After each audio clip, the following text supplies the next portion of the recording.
Hello, everyone. Hope you're all doing well. My goodness, Luna is here. Where have you been? You showed up from under the rocks? Where have you been hiding so far? Hang on, guys. Let me have my special juice that I just made. Beets, carrots, apple, lemon, kale. Didn't have celery.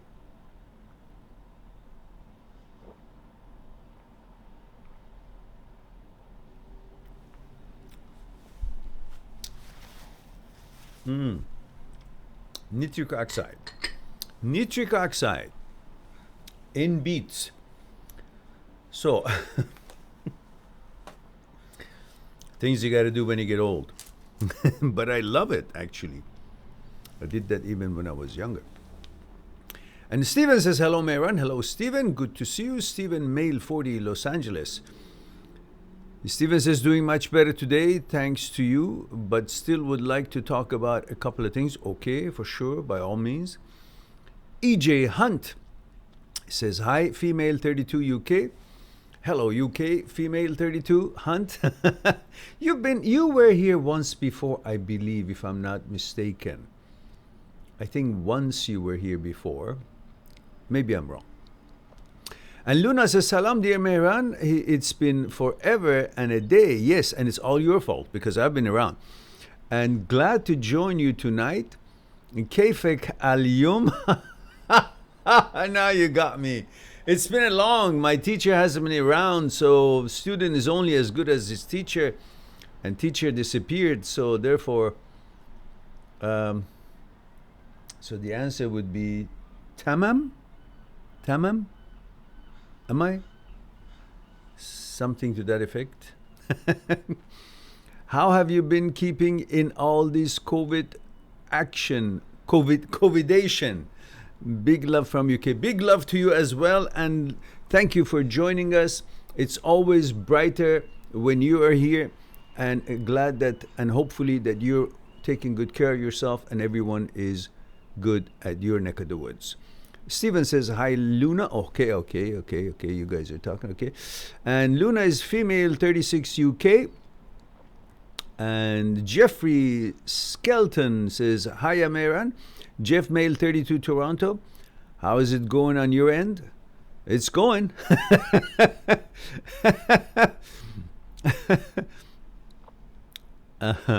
Luna says, hope mom, Rain, and your son are keeping well, inshallah. And thank you so much for your kind mentioning.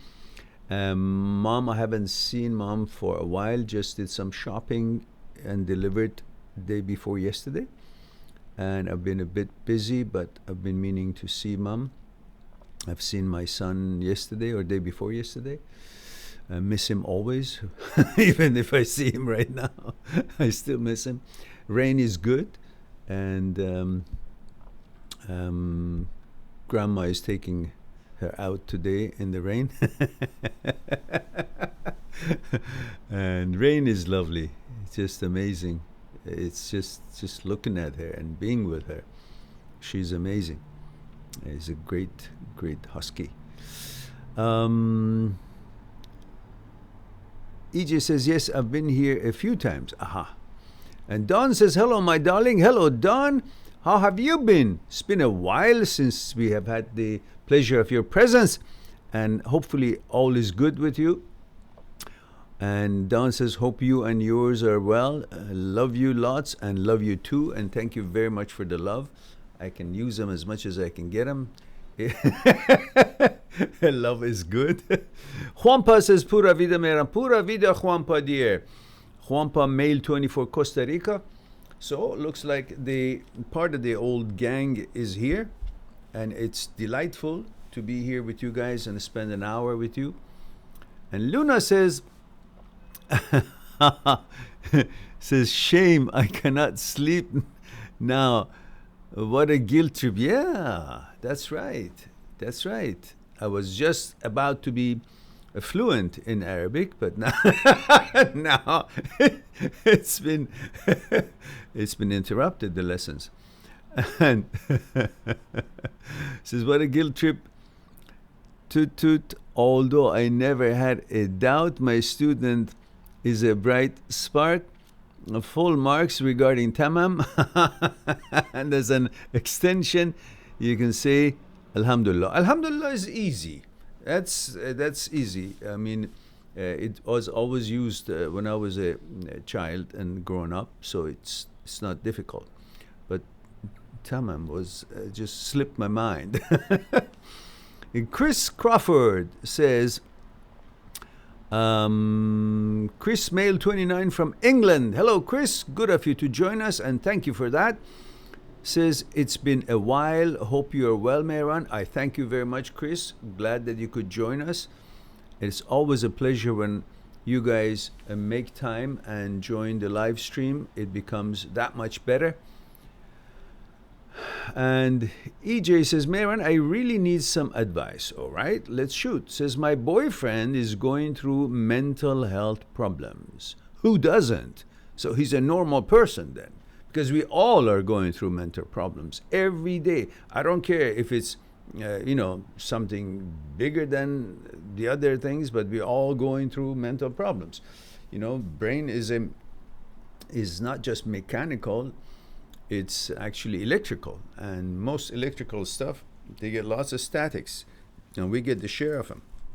From OCD to negative thoughts, to ruminating, to constantly looping thoughts, all the fears and so on.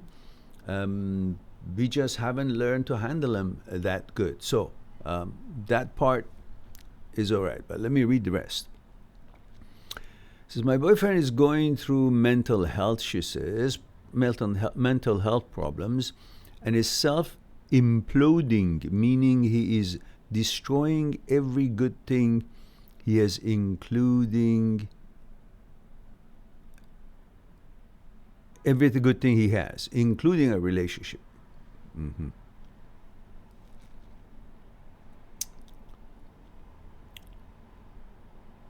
We've just had a huge argument as he promised he wouldn't bet again. He doesn't have a gambling problem, just doesn't have the finances to do this. And he lied to my face about it. I don't understand. If he has no gambling problem, why does he gamble then? What do you mean he doesn't have the finances to do it? If he doesn't have a gambling problem, then, and if he doesn't have the finances, why does he gamble then? He probably has a gambling problem. Otherwise, why would he gamble? If he has no finances for it, even if you do have finances for it, gambling is pretty much bad stuff. I mean, once in a while you gamble on little things, I guess. I don't know. You bet like it's going to be sunny tomorrow or not. Or maybe some horse race for fun, maybe $2 or something. Make it exciting. But anything more than that, it can become a problem. Because how can you give your life and your money earning to chance? Chance has never been really constant or reliable, so chance is no way of figuring things out. I mean, we can use a good luck and good chances sometimes come our way, but as a way of actually thinking of it, that it will be a way to go, I don't think so. So he might have some problem that you're not aware of it. And he says he doesn't have a gambling problem, but he doesn't have the finance to do this, and he lied to my face about it. We've already had discussions about how important trust is. I made the suggestion that he show me his bank account, as I can't trust he is being truthful and careful with his money, and he won't. Well, it's going to be difficult to get someone who thinks he's right and who thinks he's an adult and is making wise decisions or logical decisions to give you his or show you his account balance, because that is what he's trying to prove, that he's not a child, by trying to gamble to make lots of money to prove that he can make money and he's accomplished and he's got it. to show that he's an adult, he's not a child, he's capable, and he's producing. And then you want to see his account that's counterproductive, makes him feel he's a child again. So he's not going to show you that. And even it might be okay in there, but he's not going to show you that because he wants to say his ego and pride that I'm not going to show it to my girlfriend. You're a woman. I'm not going to show you that. The old mentality of forgetting about being a partner and just thinking about who's a woman, who's a man. And, well, that's something that we boys have been programmed since thousands of years ago. I'm a man, so I must be doing something right. But not always, but you might often. It has to do with individuality, not, if you're a man or woman. But that is perhaps the premise that he operates on right now. And EJ says, I don't know how else to get that back. Please help. I don't know what to do. So your problem is the trust with him, right? That if you guys set something up, if you guys can adhere to it and uphold it, not the gambling. You're just bothered the fact that he said he won't do it. You guys agreed that he won't do it, but he did. Not that he does it all the time and blows his money on gambling, which that's a different problem. That's a gambling problem. But your problem seems to me it's not that he's gambler. The fact that at this particular instance, you guys talked about it and you decided, both of you, that he won't do this gambling, whatever it is, I guess one-time thing or whatever it may be, but he has gone and done it. So the trust is the issue. Now, he's trying to tell you that I'm going to win, and if I win, you're going to be on his side. Then you won't be able to expect him to continue. You still got to be crossed with him, even if he wins. And you got to play that game until he realizes it's not about winning or losing, success or not success. Is about being able to trust that you'll be coordinated in the path that you're taking on this journey of the relationship. So at the moment, what you need to do, let him learn. If he's not going to lose the rent, then I think perhaps maybe you guys can open a joint account, and every month, and it will both of you would have to put enough money in there in order to pay the rent and all that. I don't know if you guys live together or not. So at least there would be an assurance that certain percentage of the money of your income will go towards putting for utilities and rent and food in that one bank account. Everybody contributes to that one account. And then everything else that's left in your personal account, so you can do whatever the hell you want to do with it, either one of you.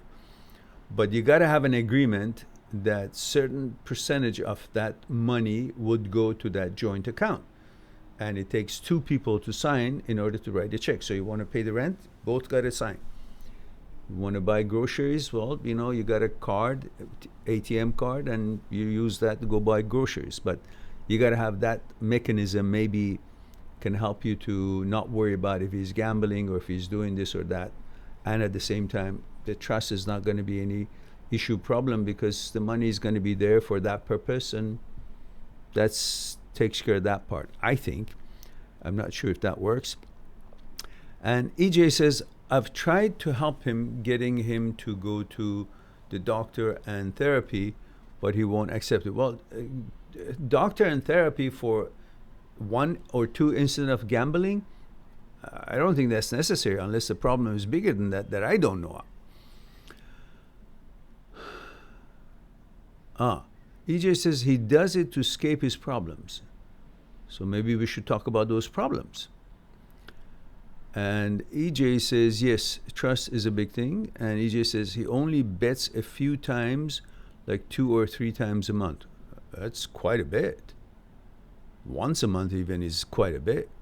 Once a year, maybe, if it's not more than $100. But anything more than that, gambling is stupid. Is a disrespect to your efforts to make life, meaningful and build something. So I'm not for gambling at all. And EJ says, but he lied about it and promised he wouldn't. He shut down the account, but how do I know he hasn't have another account?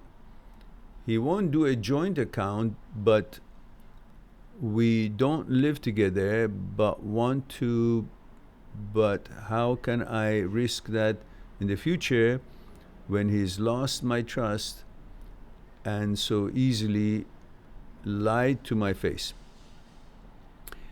And EJ says, no, for his mental health, he just feels like a failure.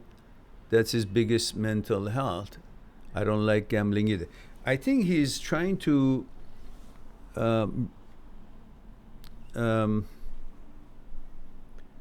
resolve his lack of financial success by a windfall of gambling and say, okay, I'm at par with you now and you can be proud of me. Perhaps instead of expecting trust from him, maybe you need to give him that trust for nothing, and let him know that you find him decent and successful, and he doesn't have to prove it to you by gambling. Give him love and attention that, look, you trust him, you believe in him, and you believe that he's going to do what he wants to accomplish, and he doesn't need to do the gambling to prove anything to you, because it's already proven that you're fond of him and you're proud of him. That's why you're with him. Let him feel that the gambling is not going to change any kind of opinion of him in your mind, because your opinion of him in your mind is good. But keep telling him that I don't trust you and you're this and you're that, then it makes him more gravitate toward gambling because he wants to prove to you that he's worthy. His problem might be the fact that he thinks you think he's not worthy and he's trying to prove himself to you. In fact, he might actually really love you and trying to impress you. You need to let him know you don't need to be impressed. You're already impressed, and you'll be more impressed if you just try to work this together. And don't be a control freak that I don't trust you and the trust is an issue. Don't become his mother. Let him do what he wants to do. He's an individual and he's a proud man, and he's down in his luck, and he wants to impress you so desperately that he's doing stupid things. Maybe give him an alternative. Maybe if he has a job, I don't know if he does or not. But I think he's trying to bring himself to a different level impatiently. Instead of building and constructing it from the basics, he's trying to shortcut it by getting a windfall like a lottery or a gambling, and tries to impress you because he feels incompetent, or he feels inferior towards maybe other people out there who has more and who have more, and may feel threatened that you might leave him. You got to give him some assurance so he wouldn't have to think that he has to resort to these sort of things to impress you, because you won't be impressed. But at the same time, don't play the teacher. That's not the point. That's not the time to play the teacher. And I don't know how old he is. EJ says, no, for his mental health, he feels like a failure. Okay. Says, I don't like it. Okay. And says, he feels like he has failed in life as his divorce has debt and hates his job. Okay. He hates the way he looks, but I've told him he is not a failure, but he said it doesn't matter what I think, it's what he thinks, and I can't change it. Tell him failure is not about a lack of accomplishments towards what he wanted to accomplish. Failure is about giving up in efforts that is necessary to accomplish those things. That's a failure. But not having reached your goal is not a failure. As long as you take steps toward that certain destination out there, you are making progress and you're on the right direction, and that's all you can do. You can't say, well, I'm good because I got to the destination. No, the efforts toward the destination is what's important. And he has to focus on the journey, not the destination. That if I'm not really wealthy, then I've failed. No, you're making efforts to make things happen for you. That is where it's all at. And he needs to bring his attention. But he has had so many things that not going his way that this time he just can't believe in himself. So perhaps somehow, I don't know, maybe he needs to talk to me if that is something that you want to arrange for him. And I would be more than happy to discuss and get to the bottom, because I don't have enough information really here. So I hope that was of any help.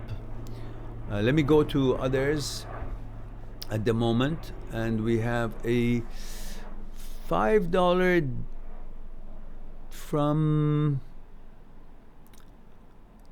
Dame Sense. Dame Sense, okay. Let's see where that is. Where is Dame Sense? I don't see Dame Sense here. Who sent that $5? It says this channel is a gem. Thank you. You're quite welcome. But where is that person who sent the money? I can't see the. It's a maybe incognito. Someone's hiding and doesn't show face, but sends money. That's the best kind of a subscriber. All right, let's go to Chris Crawford. Says male 29 from England is okay. We got that one. Where was I? Where did I first start with? E.J. Hunt.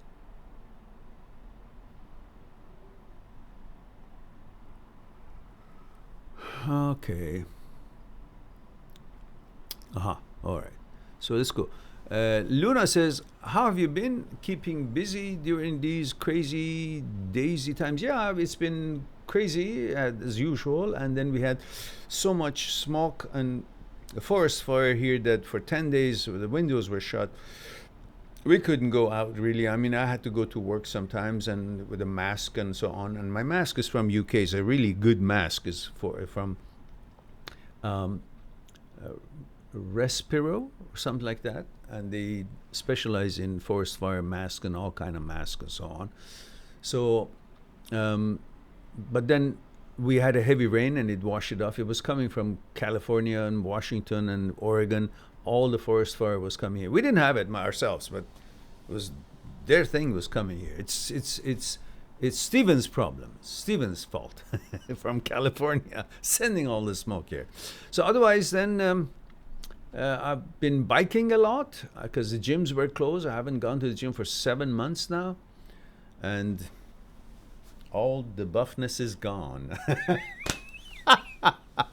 But I've been biking a lot, and with the beautiful bike that my son bought me, and I've been enjoying that.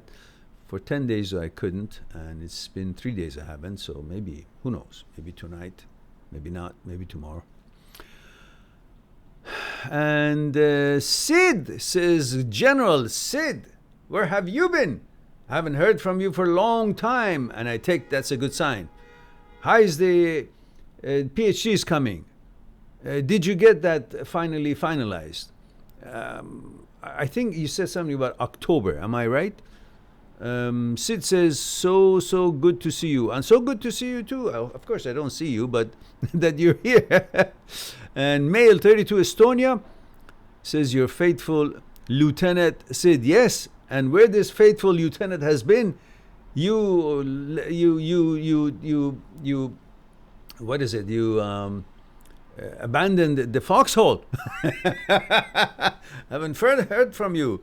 I trust you're good, and I'm delighted to hear that you're here and in good spirit, I hope. And Lazar Fitness says, hello, dear Maran. Hello, Lazar. Good to see you. And I tell you, Lazar, I believe male 30, Dubai, United Arab Emirates. Right? 30, Lazar, right? And hope all is well with you. Good to hear from you. And regards to Elena. And Let's see. Jack says, hello, Mary. Hello, Colonel. Where the hell have you been? Huh? You've been disappearing. What happened, you guys? You guys disappeared on me, for heaven's sake, instead of actually promoting the channel and be there. Now that it's only once a week, I thought you guys will be just, I don't know, climbing over each other's shoulder to get here. Get on the train. All right. Anyhow, you're here. That's good.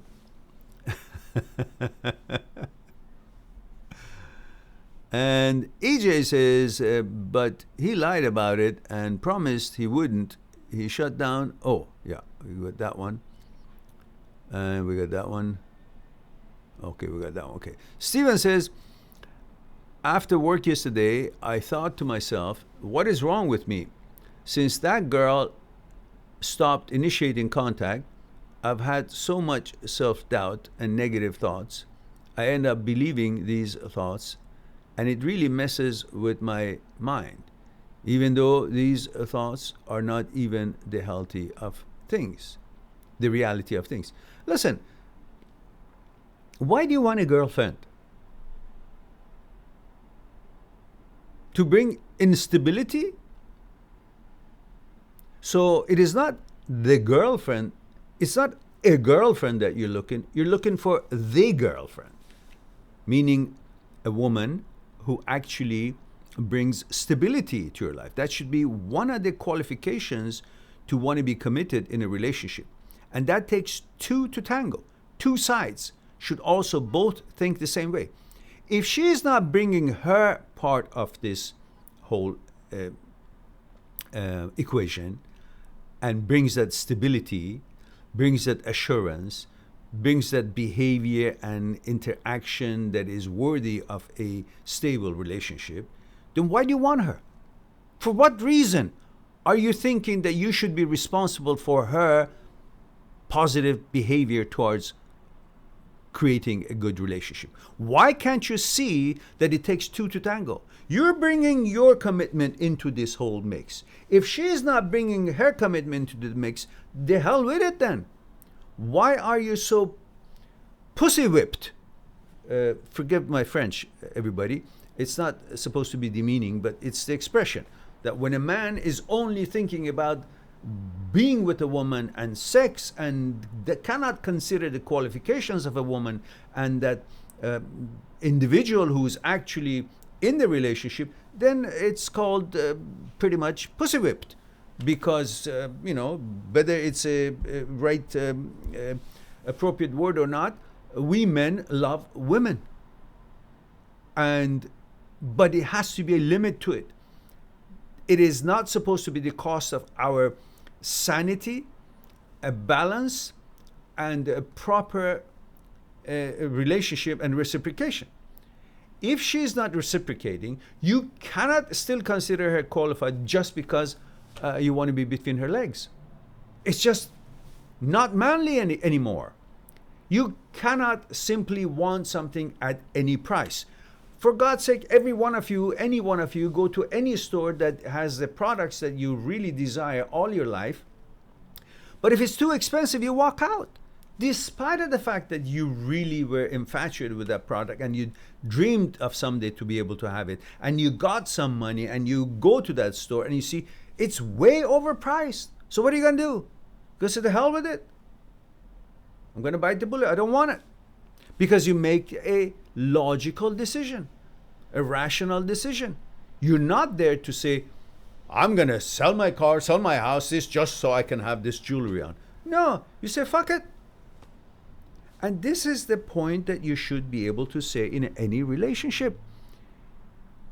If she or he, whatever your relationship is not actually committing as much as you do, it's not palatable to your taste, the way she interacts with you,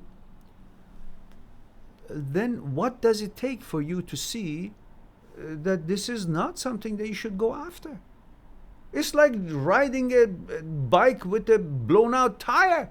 Just because you're sitting on a bike, that doesn't mean it's going to be comfortable. It's got no tire. It's going to go bumping here, there. You're not going to go at the right speed. You're not going to be safe. You're not going to be comfortable. It's just something up and down, and this and that. And that relationship should not be like a bicycle ride with a blown out tire. Up and down, up and down. I don't know where I'm going. Am I turning? Is it turning? Am I going to fall? Is it safe? That's not a way to be on. By the way, that was a good analogy, wasn't it? I really enjoyed it. It just came to me. Let me salute for that. Ingenious moment. All right. It's a nitric oxide. I think it's working. I'm making my brain be very sharp. So, so, having said that, Stephen, in other words, in short,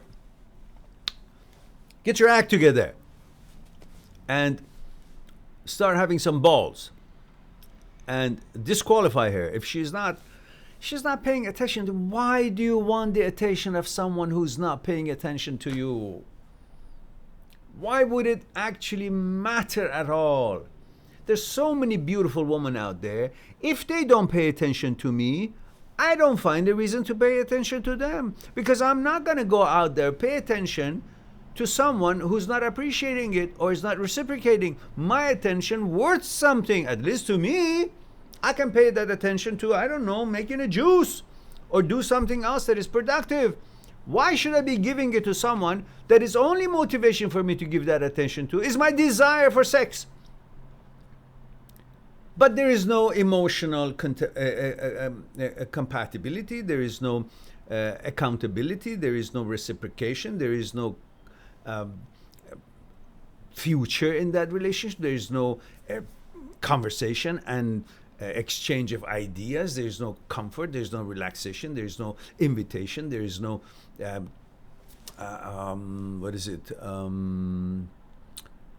welcoming energy there.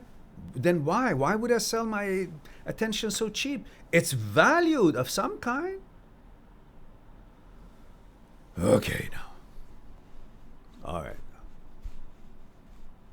let me simmer down.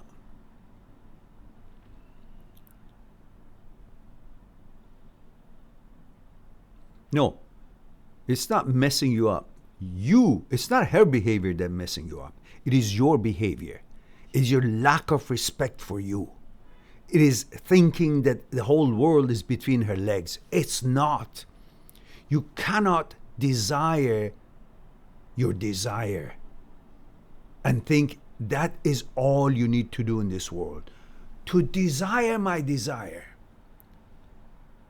you have to have qualifications for the desire, to desire it. Is this desire logical? Is there something in it for me? Or is it me becoming a slave and giving up whatever I have just in the hope of that person, puts pity on me and she will just smile at me? No, you cannot. Look, it's not about her. It's about how much value you're giving to your desire. Your desire is ruling your life because you have become weak, not expecting your desire to measure up to your qualifications, to your expectations, to your policies, to your preferences, to your standards.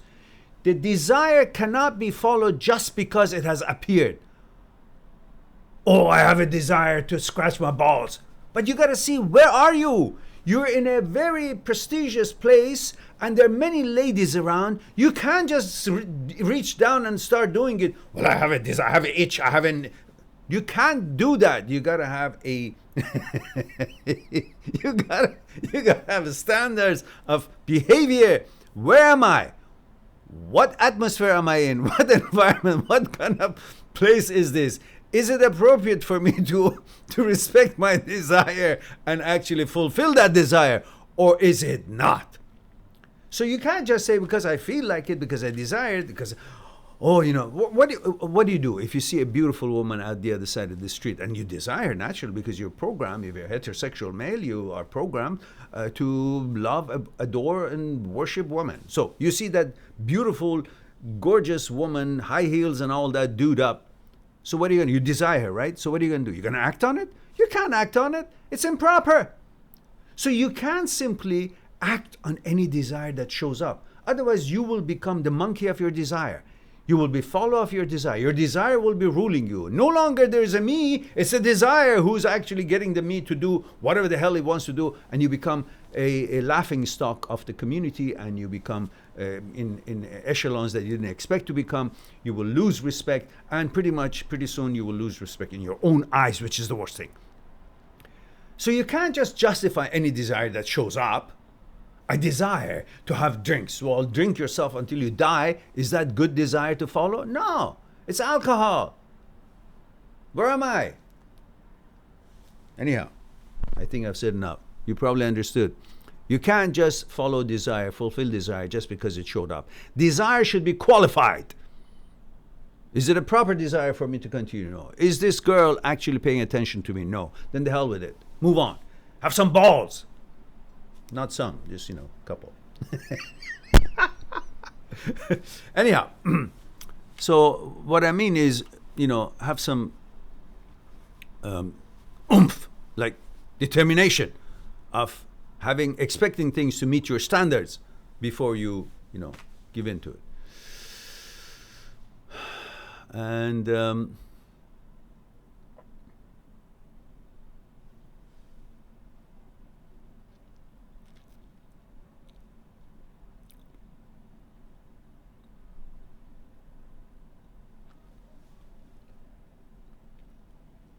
Aman Gadpal, okay, message retracted, okay. Oh my goodness. And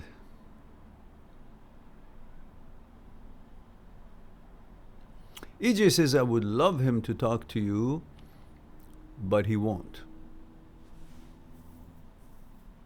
Well, tell him that he's not talking to me for you, because you think I can help him to regain his balance and his confidence in himself. That's all.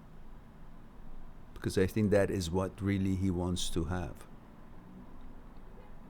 His direction and confidence. And tell him, I'm not going to tell him what to do. I'm just going to answer his questions if he has any answers. Aman Gadpal says, I was too much attracted. Aman, where is your protocol? Age, gender, and where you tuning in from? I'll get back to you as soon as I have that. Mariana says, female, 29, Mexico. Hola, ¿cómo está?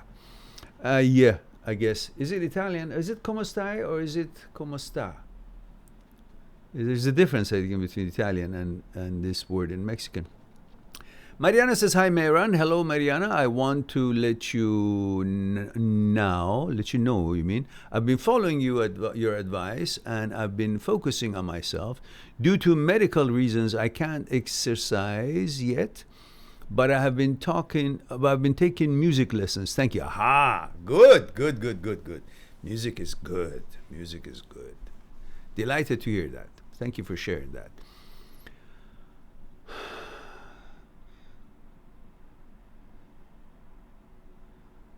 EJ says he doesn't think therapy will help, as it hasn't in the past. It hasn't in the past because he didn't want to. You can give the man as much food as there is, but if he doesn't want to eat, then he's not going to get full just because there's food on the table. You got to apply it. So you got to actually take action based on those whatever therapy suggestions that have been there. If he has taken action, well, it makes a difference. If he hasn't, then he wouldn't.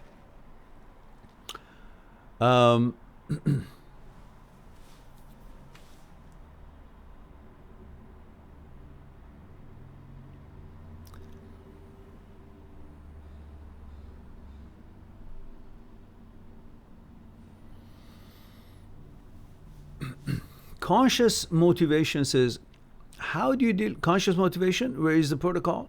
And gender, age, and where you're tuning in from? You guys, come on now. Help me out here. So I'll get back to you.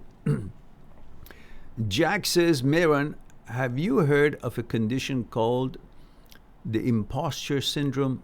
Yeah, well, I can see what it is. You pretend you're somebody else, like you are fond of their posturing and discussions and manners and speaking tone and even how they groom themselves, and you kind of feel like you're imitating them. Is that what you're talking about? And Luna says, good, I'm glad you have been keeping well and looking after yourself, dear Meran. Things are becoming more restricted for us here in the UK, so need to get creative about how to maintain fitness. Yes, definitely. Definitely you should. And it is very difficult to do it at home, because when we are comfortable and so many things, internet, tea, sitting on the couch and just, watching a movie, we become lazy. Unless you create this real special space, a little space with maybe a little mat or something that signifies this is the place for exercise and reminds you and gives you that atmosphere. And then you will have that discipline of actually having the exercise done. And then you will be more motivated to do it, I believe. To the exercise here in UK, so need to get, yeah, that's right. Sid says, extremely good news on the PhD front. We will send a message on Skype. Okay, good. And Sid says, I'm good, a bit anxious about the future. Nothing of importance to talk now, but otherwise all good. And don't be anxious about the future, because future is not here. So when it doesn't exist, there's no anxiety for it. And that's one thing that you can be damn sure that doesn't exist. And everything else you can have it in your mind. Oh, do I have cancer, or do I have this, or do I have that? And the negative mind can get on with it, and you can conjure up all kinds of things and worry about it, because there's no 100% assurance at the moment that your thoughts about health problems is or is not true. But about future, you can be damn sure that it doesn't exist. If it doesn't exist, whatever is in it doesn't exist. Whatever anxiety and the problem that you might have of something in the future, if the future itself doesn't exist, which it doesn't, then none of those things that you're worried about that could or could not be in the future doesn't exist either. So you really don't need to be anxious about future, because the whole thing doesn't exist, so nothing about it could exist. If the future doesn't exist, anxiety about it doesn't exist. So focus on the moment. In the moment, things are more clear. And if anything, just think about the future would be helping you to sort things out. That's probably the only way to go about it. We all have negative minds, and you got to understand the nature of the brain is negative. It works on the negative mandate in order to protect us. It's always frightened and worried and focusing on weird things, because its job is to alert us. And when it goes overdrive, we become a little bit crazy, because we're too focused. Heightened fight and flight. What if? We need to come back to the moment, to the present moment. In the present moment, things are more clear. I'm here. I've got no pain right now, so that's all it matters, really. I'm good. Therefore, let's focus on that. I have my juice here. All right. I don't have to worry about being thirsty or malnourished.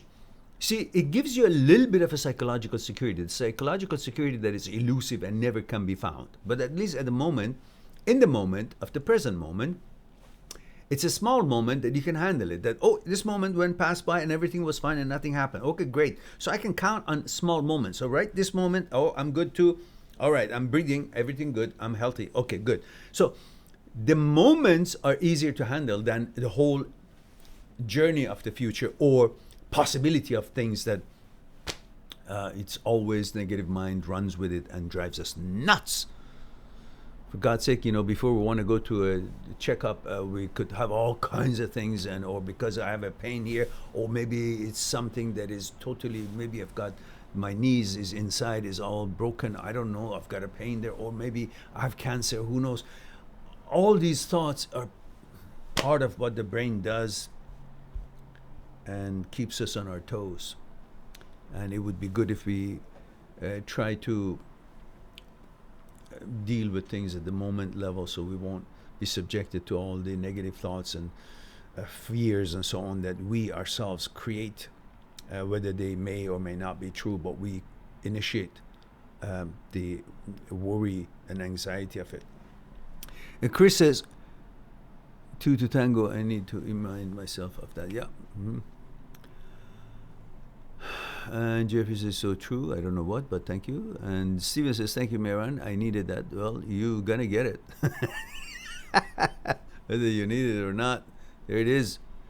And Chris says, I love the bicycle tire analogy. Yeah, it was brilliant, wasn't it?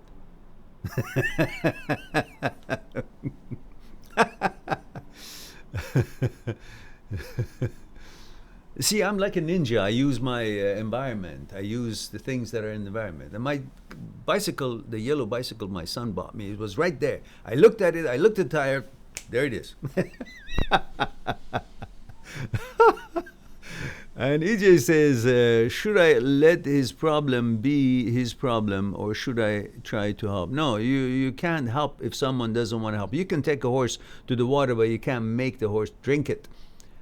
It has to be a reason or desire or thirst. And if he doesn't, no, it doesn't help if he doesn't want to talk to me. It doesn't help if he doesn't want to talk to you. Tell him one thing. Tell him, listen, consider yourself in the ocean, and you are getting a little bit tired, and you're a little bit far from the shore, and you feel like you could sink. What will it be? Are you going to let yourself sink just because it feels like, it's easier to sink? Or you're going to actually say, no, the hell with it. I want to survive, and I'm going to swim. If it kills me, I'm going to swim toward that shore because it's only 100 meters, and I can make it because I don't want to die here. So which it'll be? It's your choice. You want to drown or you want to swim? There's no other choice. You want to survive or you want to die? And we are programmed to survive.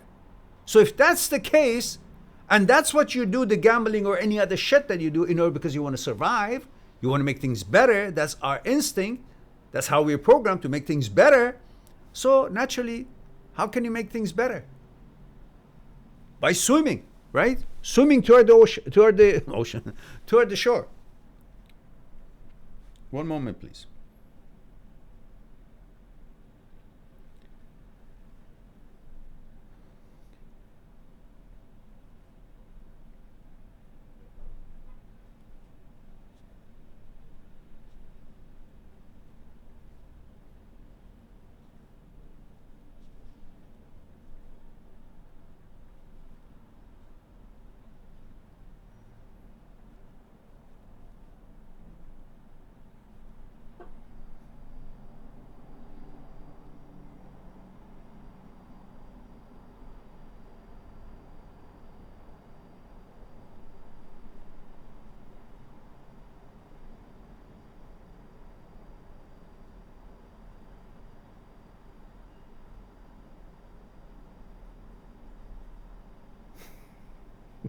Sorry about that, guys.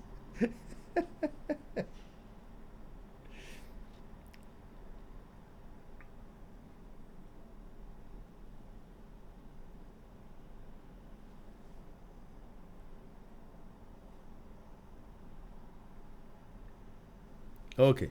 All right. Good. Sorry about that. I had to do that. So, what was I saying?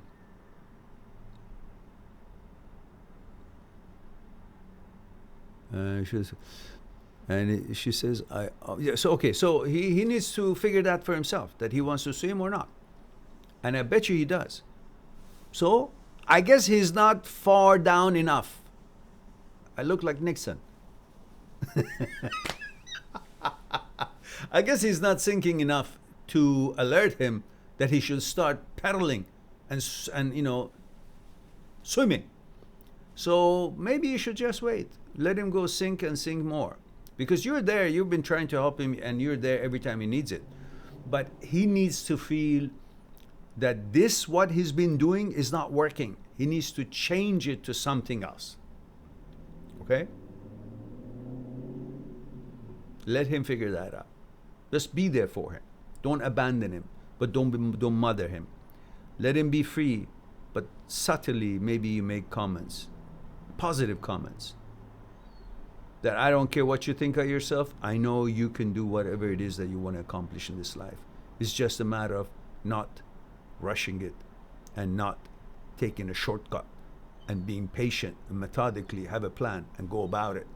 Shortcut never got anyone anywhere. Maybe some people, but they lucked out, not too many of them around. Some things like that.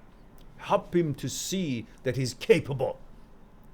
That's all you can do. The rest of it is up to him. All right. Type O negative says, hello, Mehran, male 22 USA. I need your advice. You can get it because you had the protocol. That's code is there. And he says, how can I change my mindset from always seeing woman as a potential? Is a new word? Is it a UK word? Potential partner. How can I change my mindset from always seeing a woman as a potential partner to actually seeking a friendship with them? I'm sorry, I didn't get it. It was in the same sentence, you flipped it around. How can I change my mindset from always seeing I see, from potential partner as actually seeing a woman as a potential partner that you want to be together, it's just normal for every one of us guys. Because we are decent people. We don't look at the woman and say, okay, there's a fuck there. Because many guys do that. And they have no manners. Most of us guys, when we see a woman, say, oh, that's a wife material. Oh, look at the beautiful girlfriend. And that's how you think. A beautiful woman, girlfriend. Beautiful woman, relationship. Beautiful woman, respect. Beautiful woman, endgame, marriage. These are good. So you think of them as potential partner is good, is in that category. You can't consider yourself just see a woman and think about if you're looking at the porno and have less respect for women because you haven't been taught or learned or educated yourself to how let your emotion express towards a woman. You got to see them as an individual, highly capable, educated, classy, hopeful, helpful, a partner, rather than seeing them as a pleasure entity or opportunity.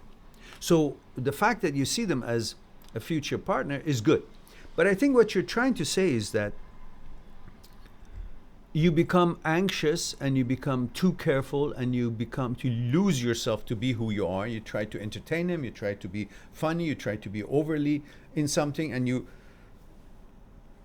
lose the whole opportunity instead of just being interested to be friend with them. So what I'm suggesting to you is that when you see a woman, you're programmed as a heterosexual male to be excited that, wow, woman, it's just, you can't help it. You're excited as seeing a female and you have the gravitation towards that for the purposes that you are programmed that way.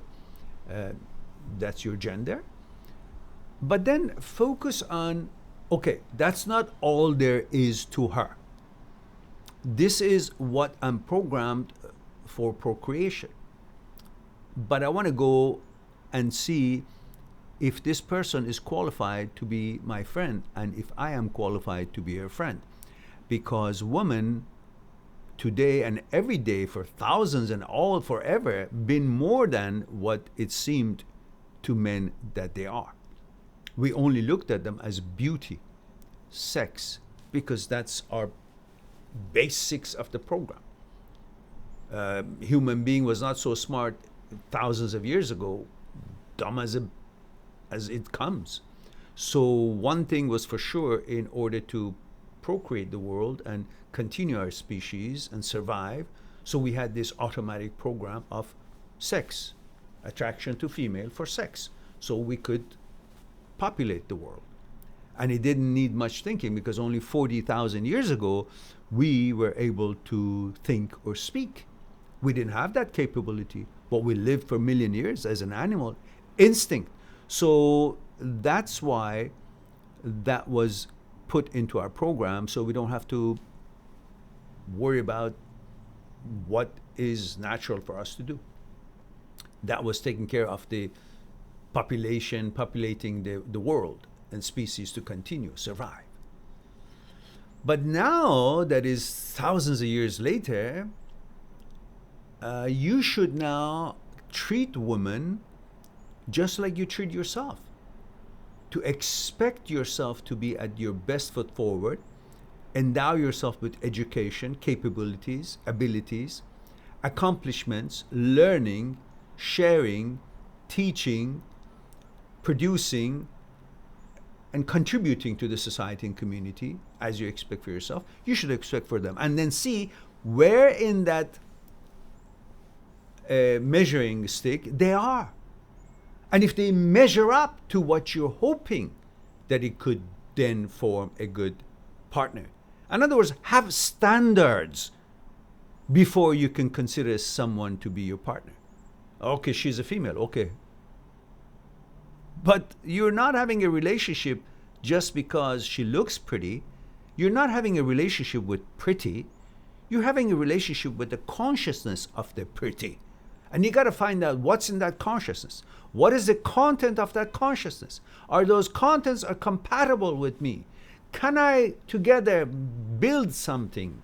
Can we together make something out of this relationship? Or is it just going to be based on, sex and then what?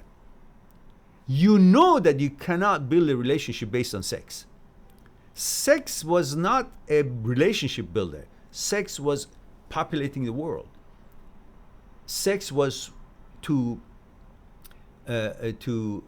survive our species. Sex was put into our program in order to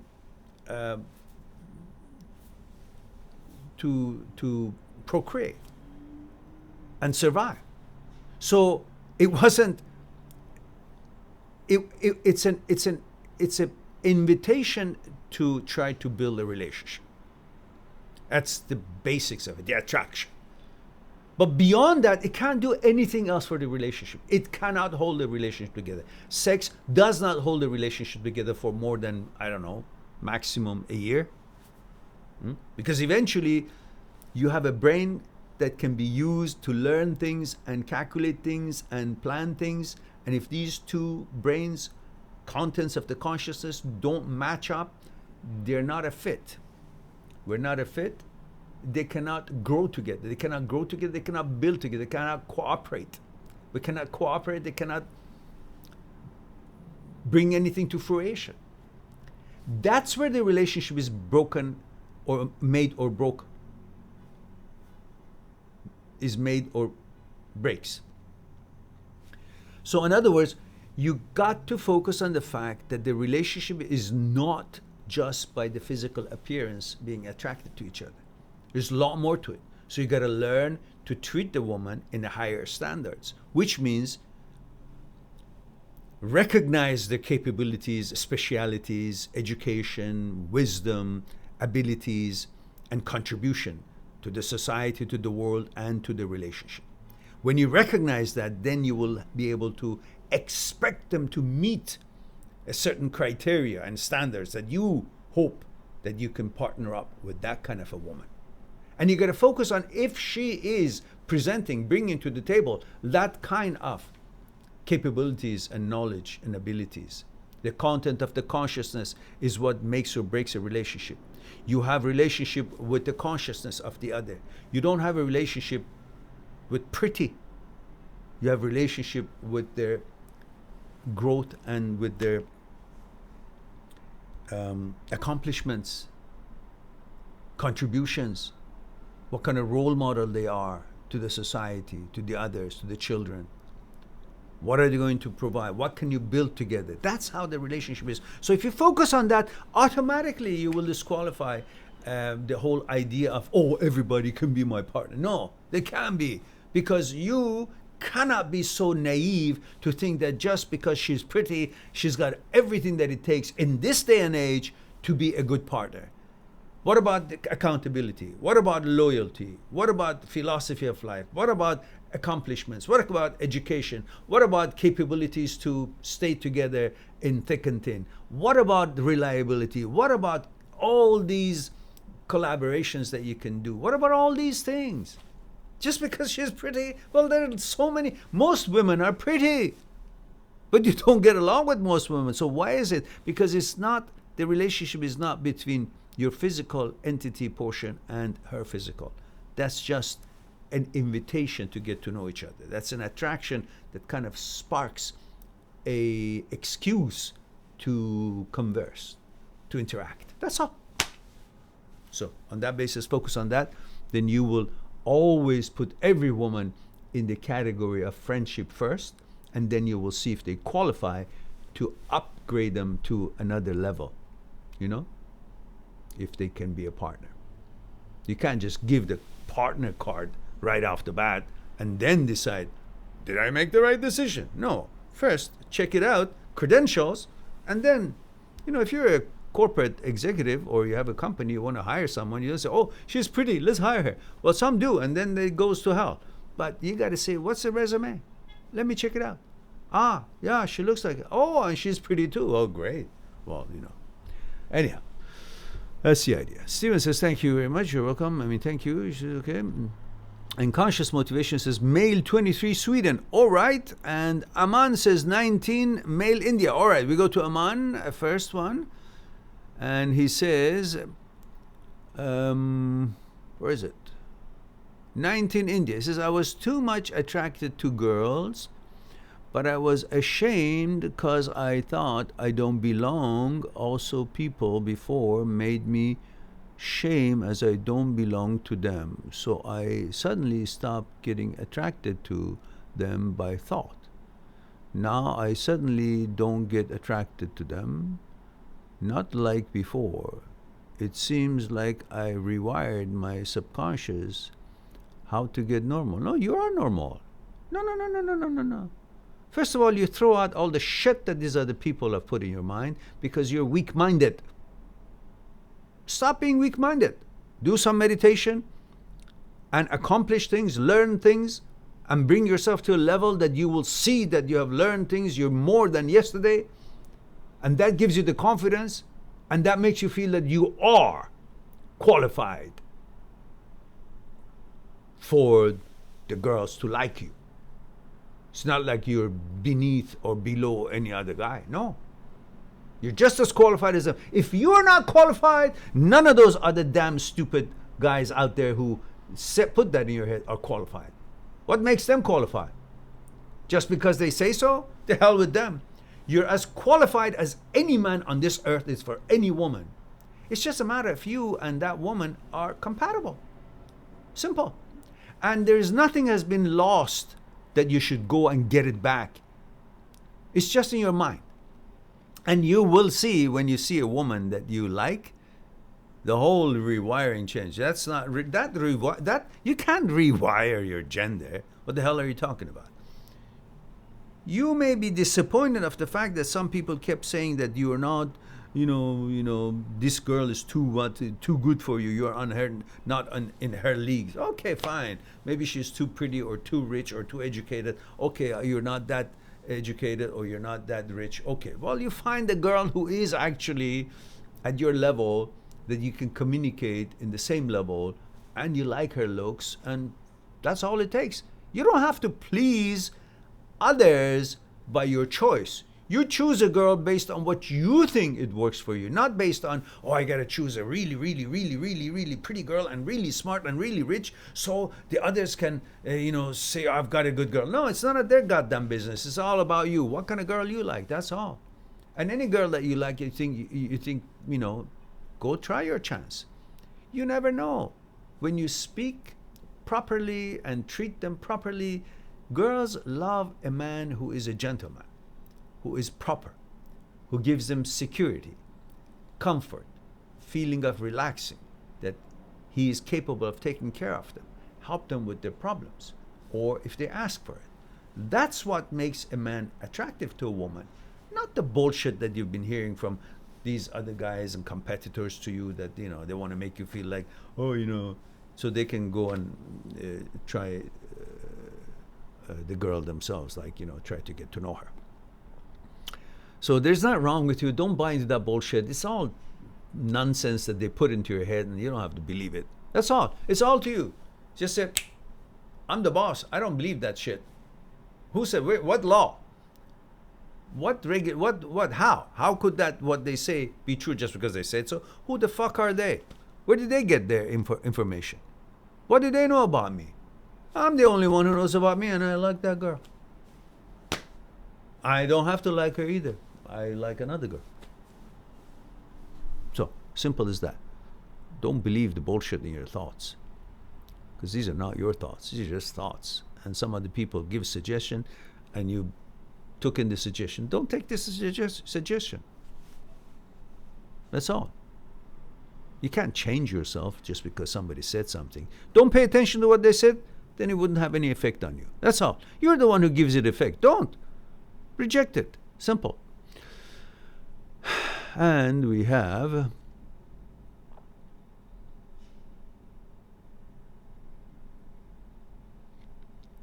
now we go to conscious motivation. Conscious motivation says, how do you deal with being in a toxic relationship where you want to escape but you are too afraid to leave because you feel bad for the other person and you are too identified with that person? When you say toxic relationship, like, what's toxic about it? Constantly fighting, arguing, not being compatible? What is it?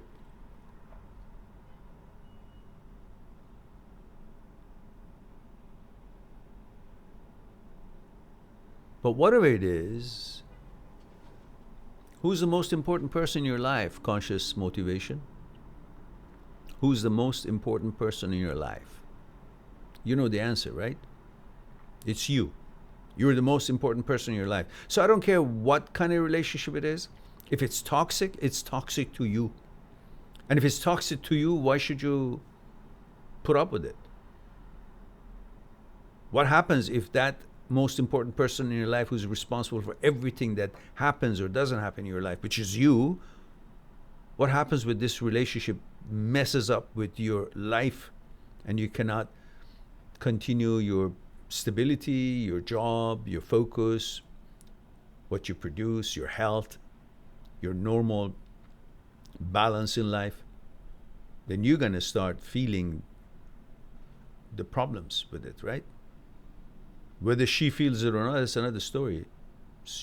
You're supposed to be thinking about what makes you sharp enough to continue this journey the way you want, to be successful in it and be able to take on the challenges. And a toxic relationship, it doesn't leave much for you in order to unleash it towards the challenges that is ahead. So whatever it is that you're used to that person, all that, you're gonna get used to anything. You can get used to a tree that you pass by every day on your work, on your way to work. And one day they cut the tree off, you're gonna miss it. Oh, this tree was here. I used to stand here and read my book under it or wait for the bus. It was just good for summer. It would give me shade. Or I would see it every day, and it was a mark for me on the street that I passed this much, so that much left. Oh, there's always something you can think of and things that you can get used to. But that's no reason for you to, because when you get used to something, attachment, it's good at the same time, gives you certain kind of a, affirmation or identification, but at the same time, it holds you back because you can't go too far from it because you're attached to this. You got to have this. So you can't really go far from that tree. You don't want to go far than certain distance because you say, I'm used to seeing this tree. So if I move to some other city and I won't see the tree, so the tree is actually is holding you back from actually advancing to go to some other opportunities and better things for your life. Same thing here. A relationship is toxic. Well, who's suffering? And who are you benefiting by staying in that relationship?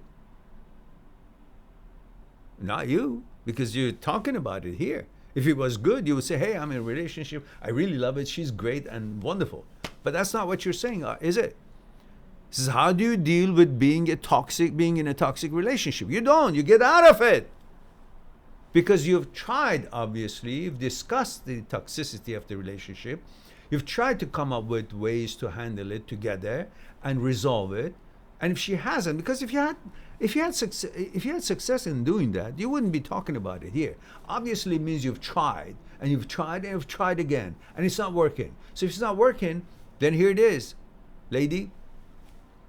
I really like you, and I'm used to you, and I really, like this relationship, but really, it's toxic.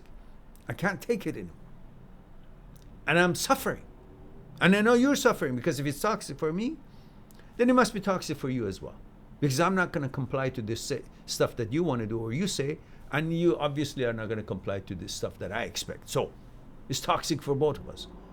So, adios amigos. I'm sorry, but I have to. Here's Nixon coming again. I can see myself. So, you got to discuss with her, heart to heart. Say, listen, I don't want to change you, but I can't live with you not changing. And perhaps something about me that you don't like, because it takes two to tango, and I might be part of this toxic relationship, and definitely am. Because your comfort zone is to be the way you are, and my discomfort zone is the way that you are. And your discomfort zone is the way I am. So that's why it's not working out. So what can we do about it? Can we do anything about it? Are you willing to compromise and I compromise? Figure out what things really bother us. We can put that aside. If you want to continue this relationship, and if not, okay then, we tried. But if we do, what is it that we should be doing? Together. It only works if we work together. If she understands that, and if she really cares about the relationship as much as you say you do, then it will work out. If not, then the hell with it. Move on. There's nothing there to deal with. You're not supposed to deal with everything. If you've tried and it doesn't work, then sometimes you don't deal with it. You just got to move on.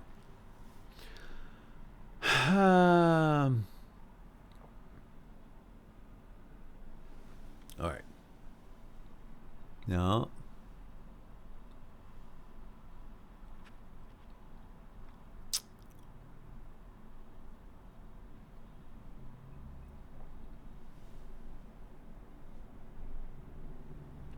Hawkeye says,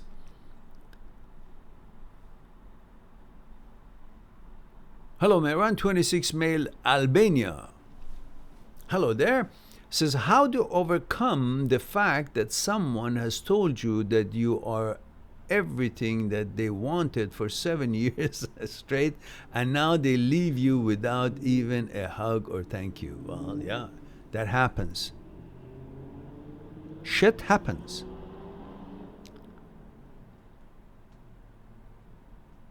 They've been telling you that you're everything because they weren't anything. In their own mind, maybe. Or they were buying time, or they didn't know. They actually thought you were everything, but as things grow, you grow, they grew, and they no longer thought you were everything because they were not the same person as they used to be when they were thinking that you were everything. They had changed, but they now didn't have the guts, or you didn't allow them to tell you that you're no longer everything because you do things that they don't like.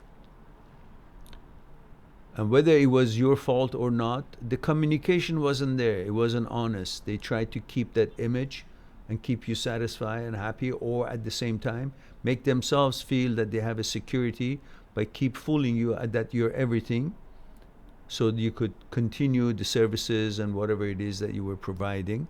I don't know what your relationships were. Were you married? Were you living together? Who was paying the rent? Who was bringing the food? And then when they found something else, or they became independent, They decided that they don't have to put up with the things that they now think they've been putting up, but then they thought they loved that. People change. So the way you deal with it is that shit happens. Everything changes. Just because something used to be the way it was doesn't mean that it's going to be always the way it used to be.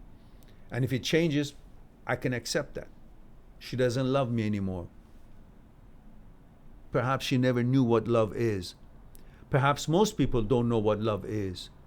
Do you really know what love is? When you say to someone, I love you, why?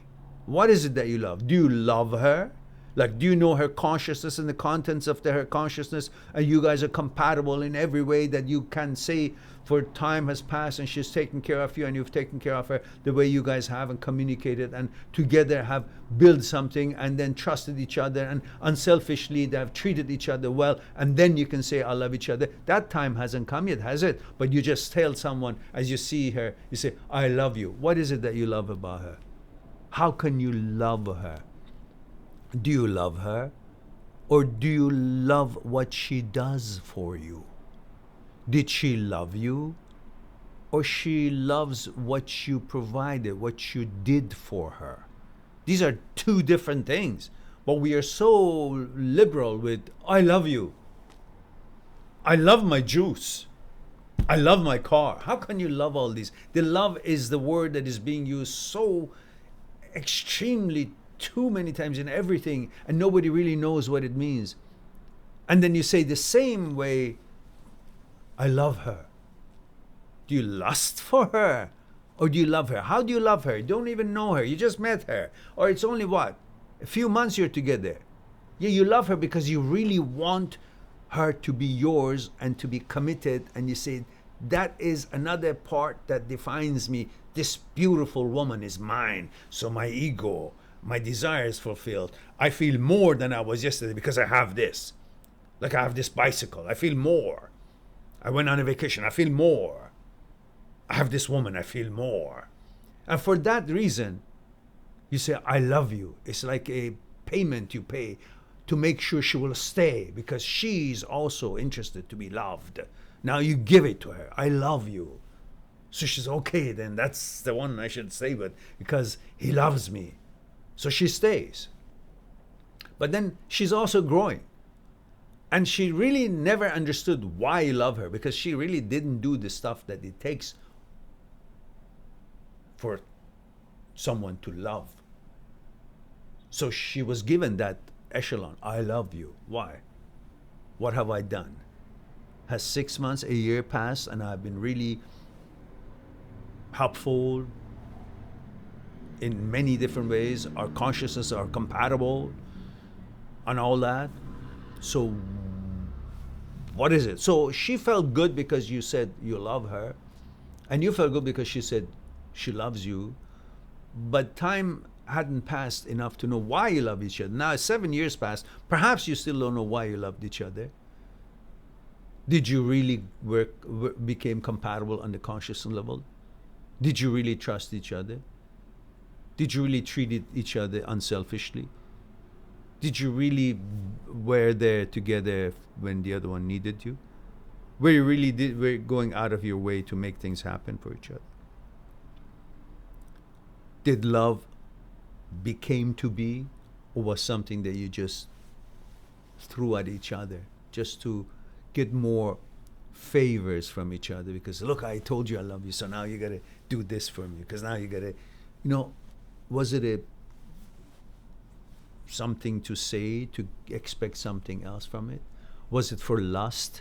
Was it because you wanted to keep things going? Was it because you wanted to make her feel good so she will make you feel good? What was it that you loved about her? Have you thought of these? Because right now you're brainwashed to think that you loved her, but you never thought why you loved her. Maybe it's time for you to realize, okay, how can I love someone who doesn't love me or leaves me? So I don't care how long she said, I love you and you're everything. Because nobody's everything. Because if there is no you, nobody else could be. Nothing else could be anything, let alone everything. So you're everything And everybody else is part of your everything, part of the whole package of you. And if you haven't noticed that, then you've been brainwashed on bullshit. So now it's time for you to see the truth. Okay, it was what it was. Maybe she really thought you were everything because that's her level was. But then she wasn't, she wasn't real enough to let herself know that she's built something and she should protect it rather than, oh, maybe there's more, fruit trees on the other orchard, I go there. So that's instability, unreliability. So if that has happened, why should you still be thinking of her the way she used to be in that 7 years? It used to be. But what is her actuality now? Her actuality now is that she is not behaving as if she did 7 years ago. She's not saying those things anymore. If she's not saying it, she's not it anymore. If she's not acting it, she's not it anymore. Therefore, if she's not it as she used to be then, she's not saying as she used to say then, she's not behaving as she used to behave then there is no reason for you to have the same emotions towards her as you did then. She doesn't, you don't. Equal. So it's time for you to get off your ass and move on with your life. And so what she said, who is she that for 7 years or 10 years she said what she said that makes it to be the world for you? Okay, she's just another human being. That's her limits was, and that's what her needs were, and for that need and the limits and understanding and growth and wisdom, whatever it was, she said and behaved the way she did. Now she's not. Therefore, that what it was no longer. Therefore, what you were reciprocating or thinking about her should not be the way it was in the past either, and you move on. If she can move on, you can move on. All right.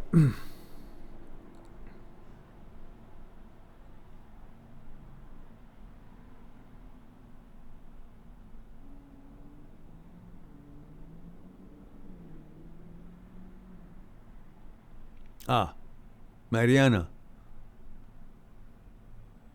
See, I think the imposter syndrome is when you don't feel worthy of your success, you think it's like, you think you're fake, huh?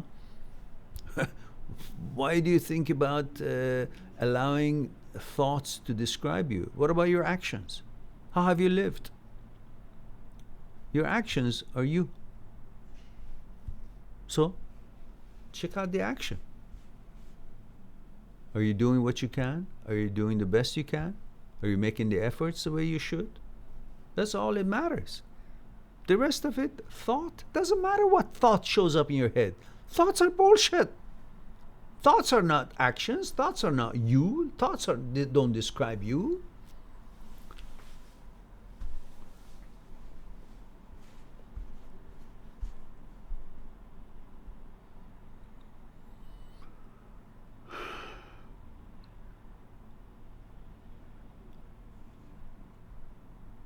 These are negative products of negative mind, negative thoughts. Why should you not be proud of yourself? To whose standard you're not measuring up? To your standard? Well, obviously you are, because you're doing whatever it is that you're doing. That's automatically based on your standards. But you're comparing your behavior and standards and what your level of accomplishment or activities are to someone else's, and based on that you call yourself fraud? How? Why? You still working, making money that to feed yourself. That's not a fraud. That's very decent.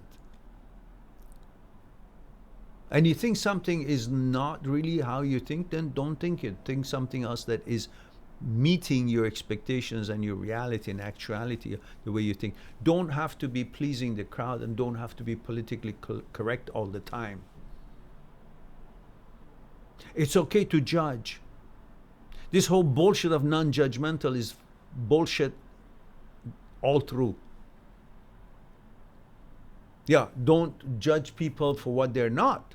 But you can judge people for what they are based on if it's a positive interaction with you or not. And if it's not, then move away from their way, or don't let them be in your way. You just continue your way and let them continue their ways. You don't have to stop them, or you don't have to do anything. unless it's something illegal, then you'll talk to the police. But in regular stuff I'm talking about. So what's the fact that this whole business of that, you don't think you can judge anyone? Why? We get up in the morning, we judge. Should I have tea or coffee? Judge. Should I have eggs or toast? Judge. You judge everything. Should I wear this shoes or this pants or this shirt? Judge. Judgment is for us to advance our life and make decisions that protects us and is good for us. Judgment is there. Who the fuck started this business of no judgment? Why not judgment? You behave like a shit, I'm going to judge you like a shit. You're going to influence my children in the wrong way, I'm going to judge you like the way I should. I'm not going to sit there like a got no backbone and not judge you at all. I will behave within the law, but I will judge who I talk to, who I don't talk to, who I want to associate, who I don't want to associate, who I'm proud of, who I'm not, what things, activities I follow, what not, what people I associate, what not. You gotta judge. If you don't judge, then what kind of human being are you? You're judging everything. You go to the groceries, you judge whether I buy this or not, too expensive or not, does it meet my budget or not? You're judging everything. But when it comes to people, you judge. Like, do I want to be in a relationship with this girl? Is she good enough for me or not? You judge. But then everything else, you're not supposed to judge. Don't be judgmental. I can do any shit that I want to do, and that should be okay with you too. No, it's not. It's okay with you. It's not okay with me. You fucking mind your manners and don't take your pants off in front of my wife. Don't tell me don't judge. There are things. If your children are associated with some drug addicts or drug dealers or kids who are of, nasty background, well, you got to judge them, keep them away from them. Change your school. Yeah. If there is no proper standards observed as it should be in all human beings to a decent level, then you got to protect your own and your own family and move away and go somewhere that is suitable for the way you want to conduct and lead your life. So you judge. So you can't say just because, she's, what is it? I don't think the way these other people do, therefore I'm fake or this and that. No. You decide and you judge yourself, and that's the only one that you judge. Are you meeting your expectations? Are you measuring up to your expectations? That's all. The rest of it is bullshit.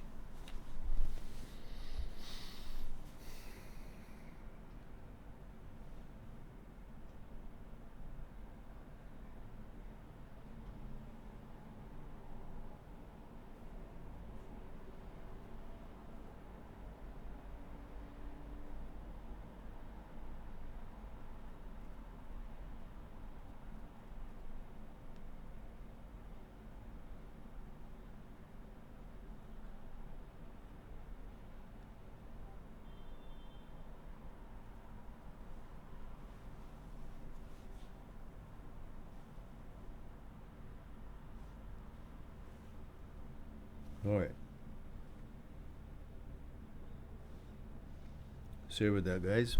I have to catch up with making sure that I don't miss something. All right. So we have Chris Crawford says, that's right. Okay, Marianne. Okay. Gatto from Italy, I believe, says, hello, Mr. Marianne. Male 34, Italy. Como stai? I'm on nothing. Okay. Gatto says, last week I told you I had to spend time with my ex-GF because of work reasons. I was afraid to fall in love with her because of her sweetness. Yes, I remember that. But the truth is, she does not even stare at me, doesn't look at me, and talk to me only if necessary. This makes me so sad. Don't be sad. Why would you want someone who doesn't look at you, who is so stupid that even though she was in a relationship with you, Now she doesn't look at you, talk to you, impolite, disrespectful. Why should you have respect for her?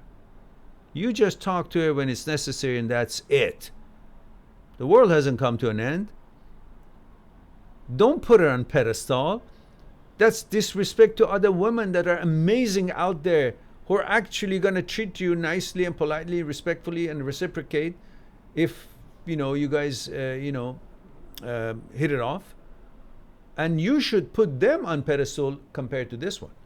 The one who doesn't pay attention to you should not deserve your attention. Simple. Very simple. And the ones who do not ignore you deserve your attention, even though they're not paying attention to you, but they're not ignoring you, but this one is. Compared to this one, everybody else deserves your attention, but this one. That's how you look at it. Simple. Move on. Don't make her like something special. She's not. Special is only someone who thinks you're special. That's all. Okay, and Dina says, hello, Meran, 31, female, Missouri. Hello, Dina. Good of you to be here. Steven says, this is what I meant about the negative thoughts. I feel I have overreacted and put too much thought into this girl and things not working out, and my thoughts cause me to believe these things. Yeah, just don't expect more than the daily bread. She pays attention to you, say hello. She doesn't pay attention, the hell with it. Your life will not change. Your expertise in your job doesn't change. Your money will not change. Your love for yourself shouldn't change just because she said hello with smile, or she said hello without smile, or she didn't say hello, or she just whatever. Stop making other people the solutions to your lives. Being in a relationship is not the solution to life. It's a spice. It's not the main dish. The main dish to understand about yourself, your character, your direction, your goals, your accomplishments, your learning, your production, your plans, your efforts. That is the main course. On this efforts that you make, on this journey with all these characteristics and things that we just talked about, there are spices. And if that spice suits that dish, you keep letting it pour. But if it's too hot, pepper, too salty, then stop it. And continue the main course. Enjoy the main course, your life, your capabilities, your accomplishments, your goals. And then there will be other proper spices that will show up on that journey while you're paying attention and attending to the main course, your life, what you want to accomplish. Don't turn the spice into the main life. It always spoils the food. Do not turn the spice to the main course as the main dish. Do not treat the spice as if it's the whole food, because the more you add that, the more it ruins the whole food, the whole dish. It's the dish first, spice on it.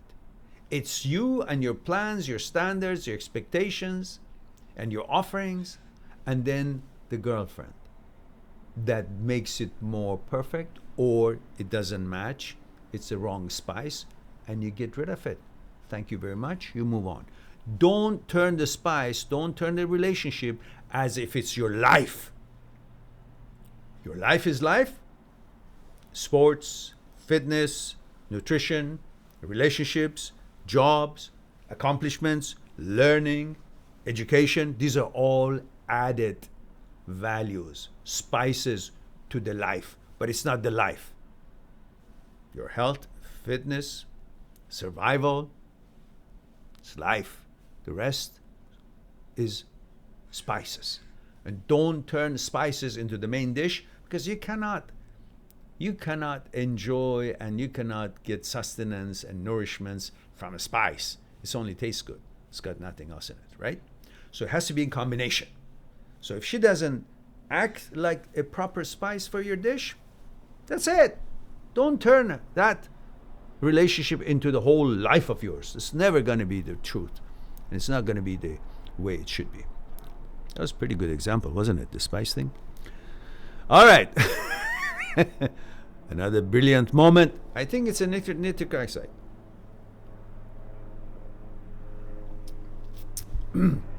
All right. I believe I have not. I have not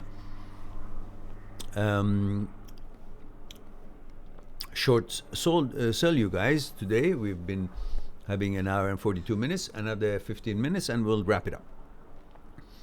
Because it's once a week, so I try to make it as long as possibly I can. Zedkil, famous to be Tzatziki, is here, perhaps, possibly for another round of the ugly stick. Are you? Or are you going to give me some good news? Zedkil says, 27 male Sweden, Meran, why is it that every time I feel tired and exhausted, my thought always drifts to my ex? I knew you want the ugly stick. You're not going to behave until this whole flight thing changes, and I can get over and just beat the crap out of you with this ugly stick so you'll stop this bullshit. What the fuck do I know? How the fuck do I know that why your mind goes toward this? Because you're stupid. What do you want? What do you want me to say?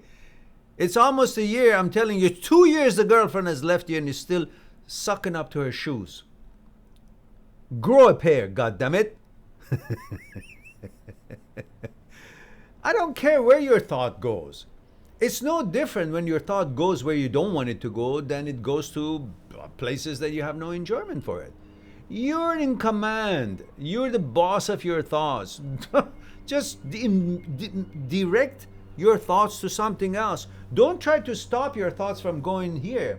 Just put another thing in front of your thought that is more pleasant, that you like it.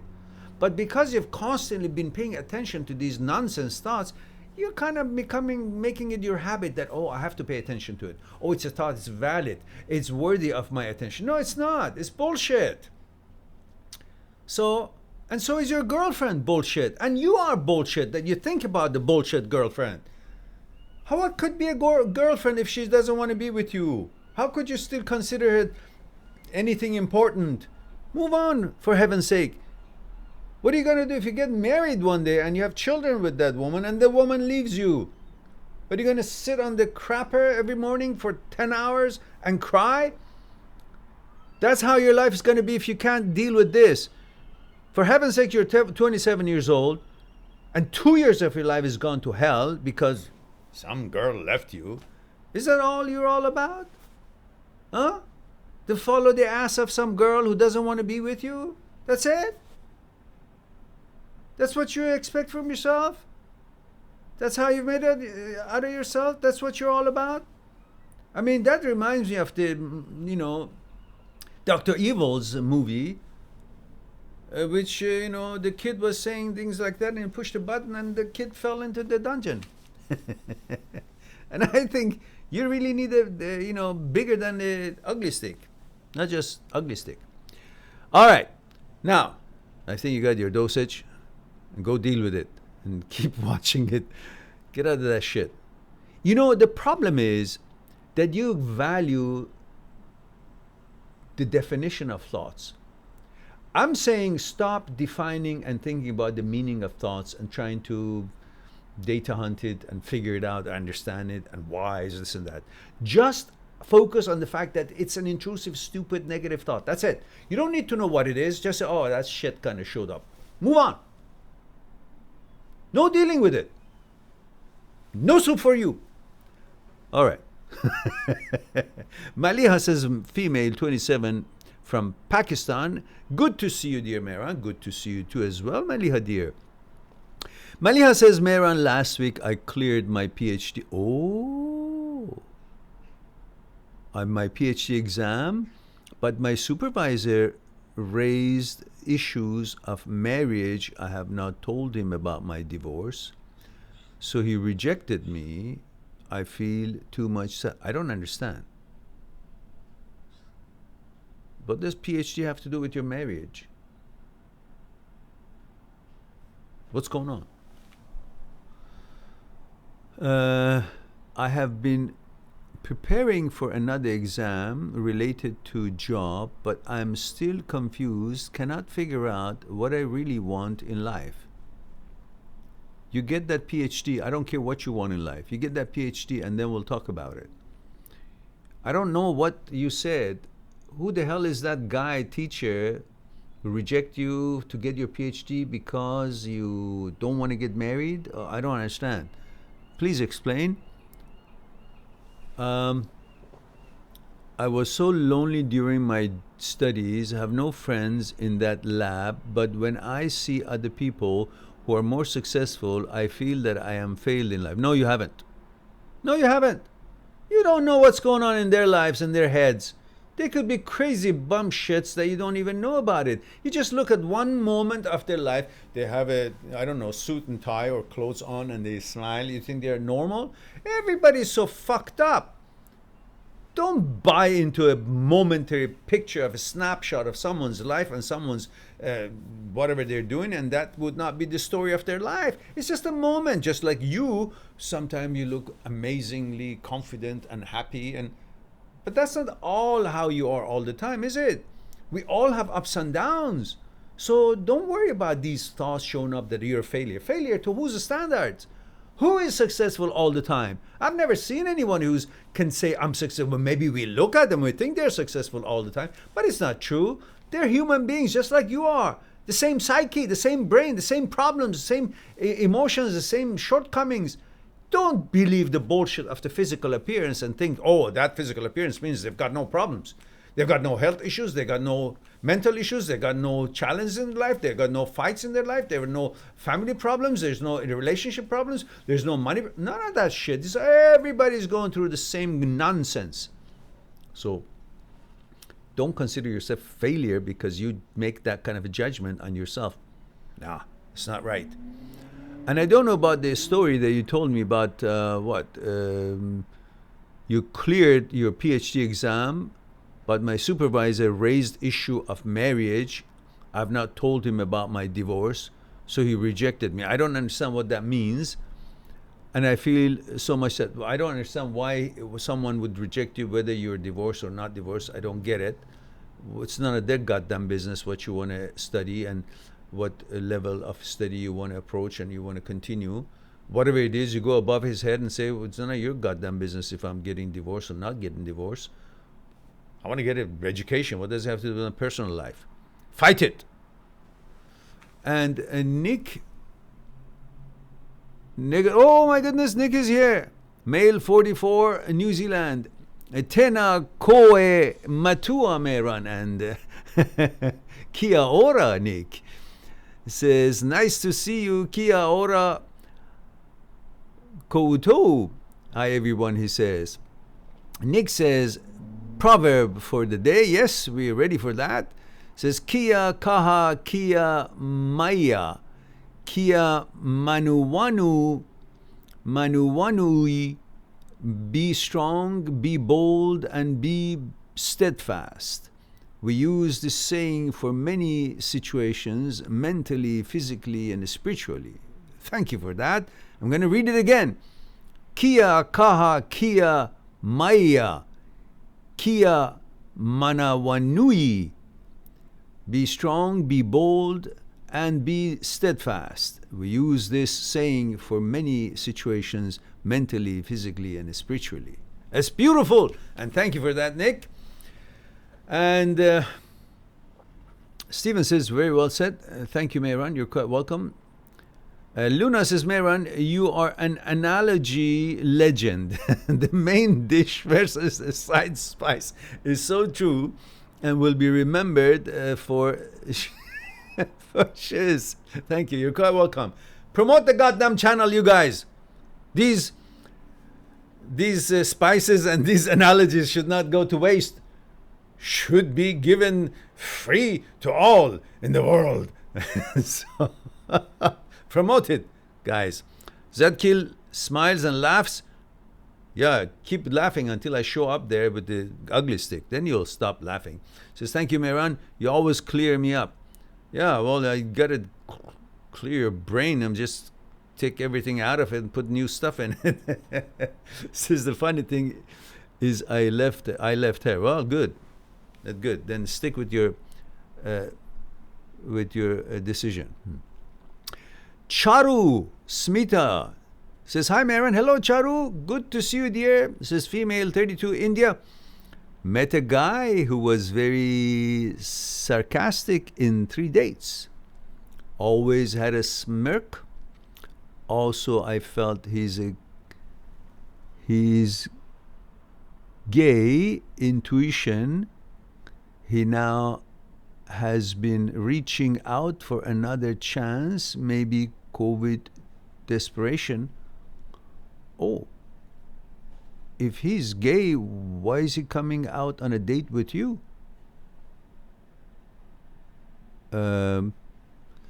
Anyhow, if someone is inappropriate, like has smirk on his face or sarcastic all the time, it may not be that he's trying to be disrespectful to you. He might actually feel lack of confidence, like he feels you're not in his league, like he's not in your league. He thinks you're above him, and he's trying to hide behind that smirk or that sarcasm in order to somehow impress you. So maybe you give him a chance and see what it is all about, and your intuition will be also maybe one way or another resolved, that if he is or is not what you thought he is. Zadkil says nothing, smiles. Maliha says, he said you cannot give time to PhD. He was thinking that I have kids, etc. Well, tell him I don't have kids. And it's none of his business, for heaven's sake. He can't judge you what you're going to be. If you're qualified to start that program, then you're qualified. Go over his head. Don't listen to him. You're living in a neck of the wood that every man tries to be, not every man, but most men, as part of the culture, try to stop women from accomplishing themselves. And you have to fight it. You have to get the permission for whatever higher authority is there, convince them that you want to get your PhD, get into the program, and do it. It's not up to them what you want to be, what you can be. It's up to you. And you take efforts and make steps and make that happens. Ensure that. Secure that. And Saugata is here, says male 31 India. Hello, Maestro. I am here, he says. I missed many recent live. Yes, you did, didn't you? Sessions, but I have been keeping in touch offline. Hope you're well. Thank you very much, Sagota. Good to hear from you, and glad that you are doing. Sometimes I see your music on the Facebook that you put on. Very nice music. You're very talented, expert in what you do, and you make good music. And that's wonderful. And Sagota says, 1 year past that breakup, which you helped me deal with my mind. Those thoughts keep coming back by some way. I have learned to manage them using the ways you showed to deal with. Good. Hope to learn more and feel much more mature mentally soon about dealing with this. You know, the key to that whole things that comes to your mind is to don't deal with it. Like, you don't have to make sense out of it. You don't have to look for answers. You don't have to hunt for answers. You don't have to see if it's true or not. Just the fact that it is intrusive thought, that is a thought that is going to waste your time, that you're not interested in it, that should be enough. In other words, recognize the negativity of thought, recognize of the uselessness of the thought, and that's all. Label it for what it is, intrusive thought, or negative thought. Oh, a negative thought. Oh, intrusive thought. Oh, OCD thought. Oh, a thought that I'm not interested. That's it. Just recognize the category of the thought, not the content of the thought. It doesn't matter what topic it is. Just the fact that the category of it is nonsense, the category of it doesn't interest you, the category of it is intrusive, the category of it is negative. That's all. You recognize the category of it, put it in that category and says, not interested. and pay attention to something else. You don't have to deal with it. You just have to recognize what it is and ignore it. But recognize what it is and ignore it. Call it for what it is and ignore it. All right. And Sago says, thank you. You're quite welcome. And Indilagani says, Salam Mehran. Salam Indilagani. 23 May, London. Got back from Greece and had a great experience with my Greek girlfriend. I wanted to know, how do I deal with being in a interracial relationship? What's wrong with interracial? What are you talking about? You know, you're both human beings, so that's all that matters. Well, interrelationship, intercultural, maybe okay. Interracial, what was? So what? Like, who said that any one of our races are better or worse than the other? It just happens to be all horses. Some brown, some white, some black, some spot, and this and that. It's all horses. That's what you should focus on. Not the color and this and that, so forth. Okay. You're from where you are and she's from where she is. That's it. So what's the big deal?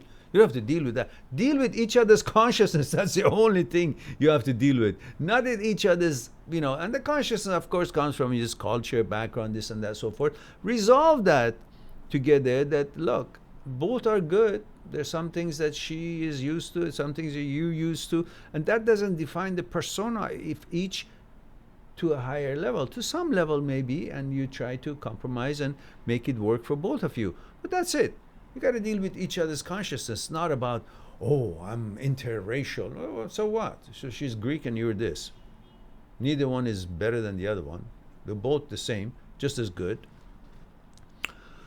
And Zach Stroh says, hello everyone. Remember one thing with these relationships. Follow your gut instinct. Okay. All right. And if something inside you tells you, okay, he's talking to people, all right. And the Lugani says, Mutashakira Mehran. You're quite welcome. For helping me see the light about a breakup and helping me move on. You're quite welcome. Nilgani says, I'm now dealing with intrusive thoughts and study your content intensely, and share it among my community. Good. Excellent. I have two playlists, a pretty complete playlist. These playlists are going to be lifesavers.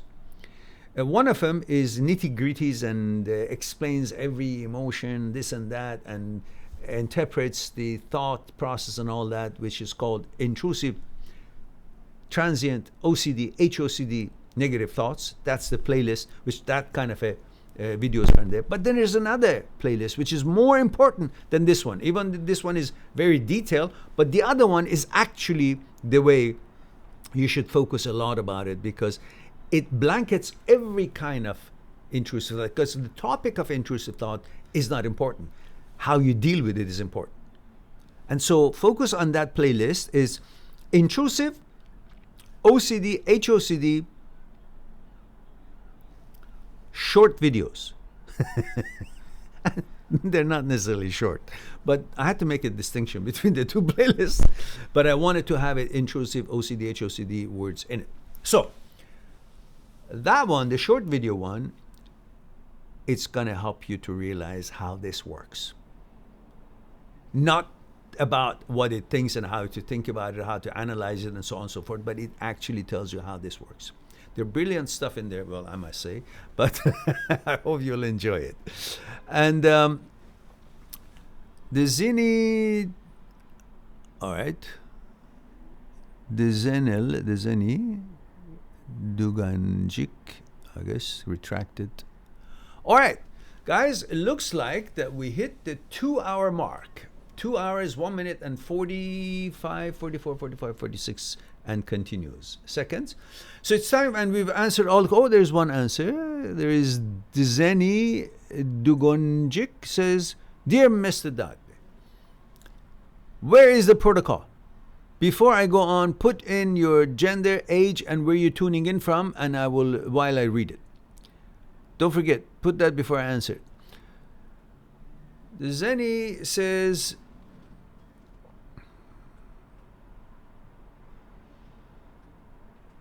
let me answer Sagota first, and until you put that Janetta. Okay, Janetta. But put the gender, age, and where you're tuning in from, Janetta. Is that your name, Janetta? And I will answer Sagota, and I'll come back to you. By the time I get back to you, I probably have your age, gender, and where you're tuning in from. Sagota says, does putting the label to thoughts as intrusive thoughts or inappropriate thoughts and recognizing them make it a habit to realize that we don't actually need it so that we can throw it away? Recognizing the thought is like you walking in the street, and when it's an appropriate thought or a negative thought or intrusive thoughts, it's like you're walking in the street. There's so many things on the street, but you have the ability to see the dog shit and recognize what it is, so it will help you to move away from it and continue on your journey and focusing on things that are not dog shit. By recognizing, but if you don't recognize it, you will get sucked into it. Oh, what is it? Maybe I should touch it. Maybe I should smell it. Why does it look that way? Why is it here? Who placed it here? These are irrelevant.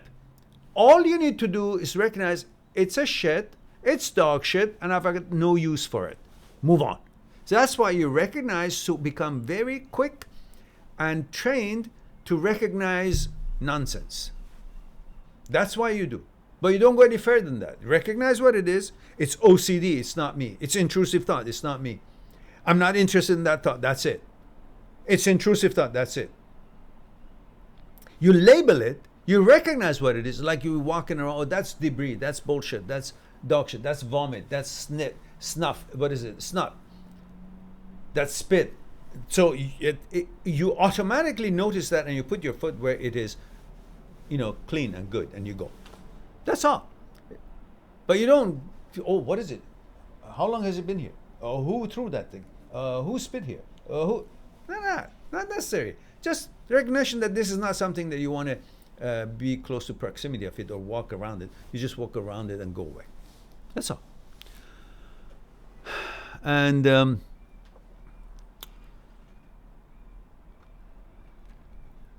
so now we go back to the other question from the Zeneta. Female, 23, from Germany. Guten Tag, geht's heute?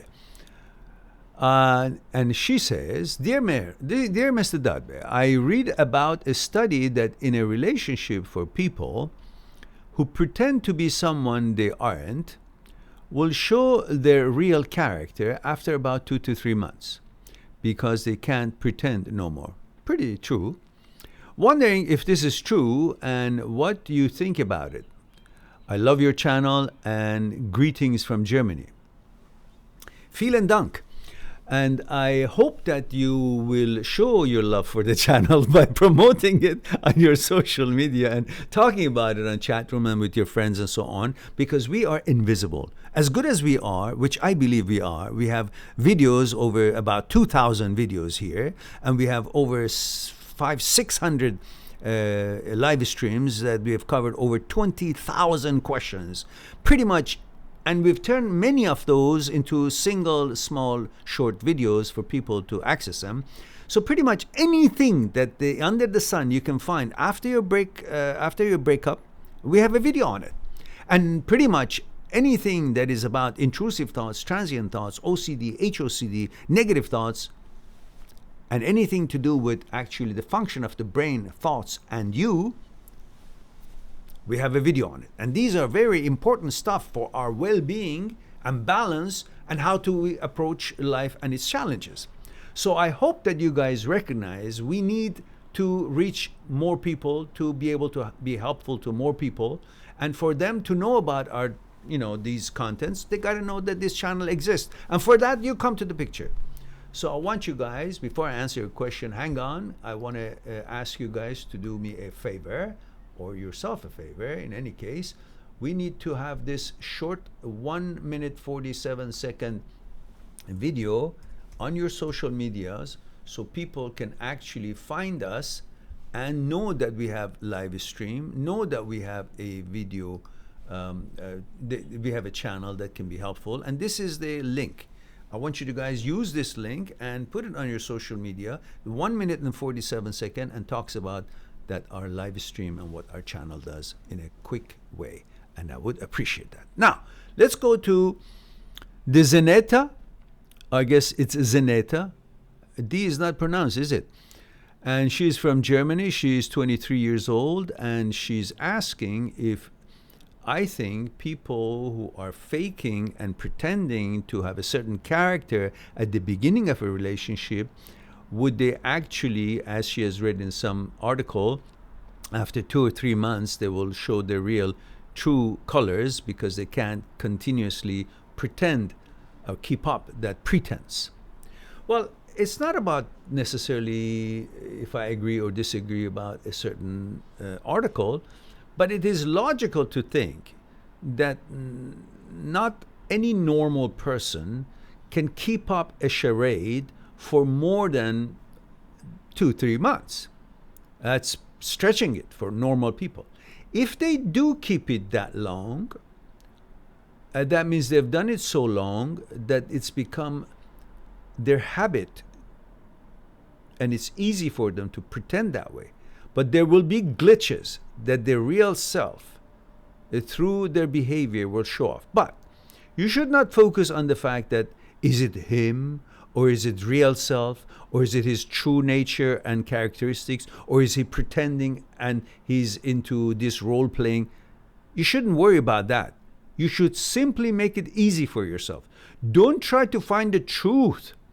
Just see his behavior. I don't care if he's pretending or if it's him. You can see the quality of the behavior when it's being in action. So if he's being rude, I don't care if he's pretending or he's being rude. If he's being nice, well, it doesn't matter if he's pretending or being nice. You can judge him on the actual activities and the actions that he's taking rather than his pretense. But you're right. If someone is doing all these nice things and well-postured behavior as a fake and he's not it, he will eventually show his real truth. He becomes angry, he becomes uncooperative, he becomes different in the taste and in the appetite of or judgments of on different issues. And you will then keep judging him on those expressions and interactions and behavior and actions and so on, and form your opinion based on that. Don't form your opinion, do I know him? Well, what if he's really asshole? Pretending or not pretending? Is he asshole or not? What if he's really pretending, but he pretends for 7 years or 10 years, but he's nice? Well, maybe he's changed and he's just nice and he can't get away from what he pretends. So don't worry about if you know the truth. Worry about what is he doing and how is he behaving, interacting with you. That should be the measure of your judgment on wanting to be in that relationship or not. Not based on is he telling the truth or not. Well, you will find out. Because even though if he's pretending to be nice, there would be times that he may not. And you will judge him on that. And if he's nice, you judge him on that. Whether he's pretending or not, who cares? You know? He's doing the right thing, judge him on that. He's doing the wrong thing, judge him on that. But you're absolutely right. If he's a normal person, he won't be able to keep it up for 2 or 3 months or 4 months or 5 months or 6 months. Eventually, he has to get out of the role. No actor can always stay on stage. Eventually, when they come off the stage, maybe they practice for it for a year, for that show, for that movie, for that theater. But eventually, when it's finished, maybe they stay a little bit in the character, but their own character will eventually emerge. And they won't be able to keep that charade up for too long. So you will have the opportunity to see them and judge them for exactly what they are, as you thought. Until then, judge them for their behavior, for their actions, and see how it goes. And you may be absolutely right. And what was I going to say?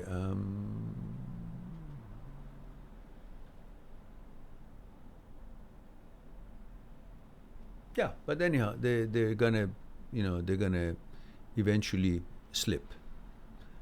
They can't hold it off. They may be able to fool you. They can't fool themselves, and unless they really stick with the